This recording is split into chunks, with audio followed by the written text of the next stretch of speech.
Ассалаумағалейкум достар, амансыздар ма? Мына агро дүкенде сатылатын гибрид сорттар бар ғой. Мысалға қызанақты айтайын.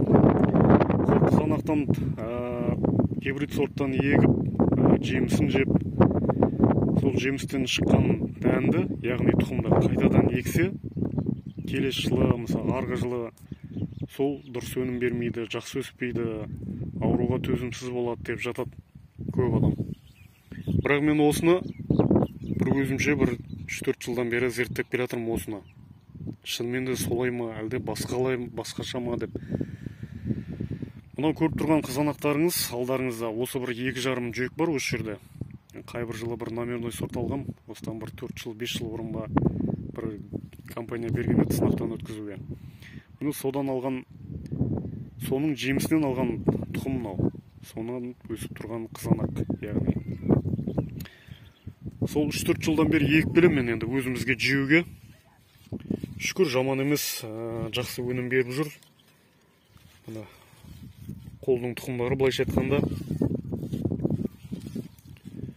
Астың бәрінде түйіндер жатыр. Өсуі де жақсы. Астардың бәрінде түйін жатыр. Енді ақтармай қойын, пұтақтар сынады. Үлкен түйіндер жатыр.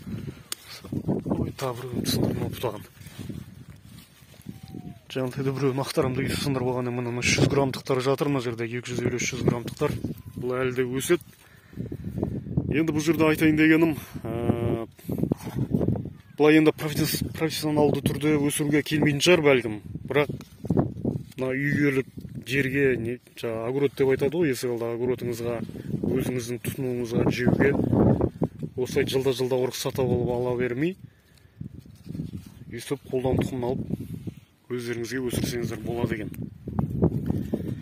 Мен оны 3-4 жылдан бері бақылап жүрмін, өстіп өзімізге жеуге тәтті қызанақ болғаннан кейін өзімізге ғана жеуге өсіріп жүрмін.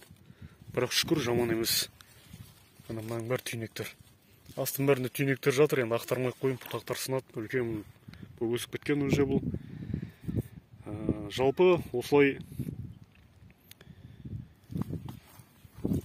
енді халыққа оңай емес қой, енді 10 мыңнан әр пашкасын алып еге беру.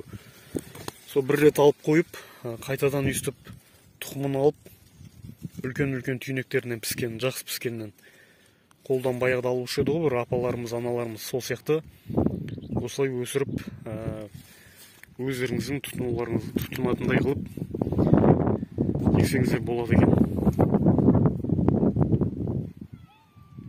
Мына ар жақтаған бәрі осы қолдан алған қызанақтар.